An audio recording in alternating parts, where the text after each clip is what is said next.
Hello, everyone. Welcome to another brief lecture for our Phil 101 material. This is a continuation of our discussion of epistemology and a topic that has, I think, so many interesting aspects to it and couldn't be more relevant to the current climate of the United States, in my view. So that is the topic of truth. And it's certainly something that philosophers have thought long and hard about for millennia. And there are a number of really interesting views that are outlined in the reading and in this lecture. So, as always, I do want to recommend that you have a go at reading the assigned journal article before listening to the lecture. I know that this article in particular was perhaps a little less accessible than others were, but nonetheless, so long as we understand the general facets and views of the respective answers to what is truth, I think we'll be all right. So we'll get started. So one thing that we want to start off by talking about is what's called the principle problem. This is a problem related to metaphysics and epistemology, so a continuation from last week. Then we'll talk about truth and falsity, and then go over very briefly the major theories of truth that have dominated most Western discussions of truth.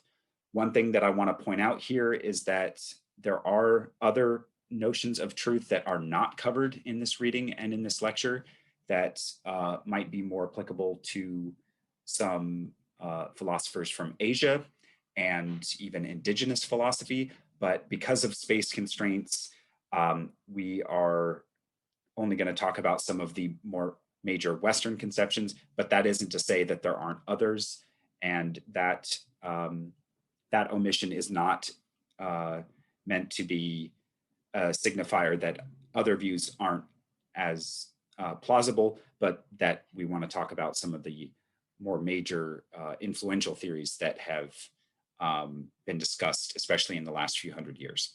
And then we'll talk about some other related issues. Okay, so recall that in the last section, we talked about the infamous JTB account of knowledge, which is justified true belief. So in that lecture and reading, we talked about epistemology generally, and we talked about what it means to have knowledge, right? So we asked, what do we mean when we say we know something? Like, I know my friend Tom is sitting next to me. Or in formal terms, what does I know that P mean? Traditionally, as we said in the JTB account, it means three things. We believe that P, our belief in P has to be justified, warranted, or backed up by sufficient evidence, and our belief in P has to be true. So is that the end of the story? Well, we saw that there are lots of potential criticisms, specifically Gettier cases to the JTB account, and then some various solutions for how to repair it.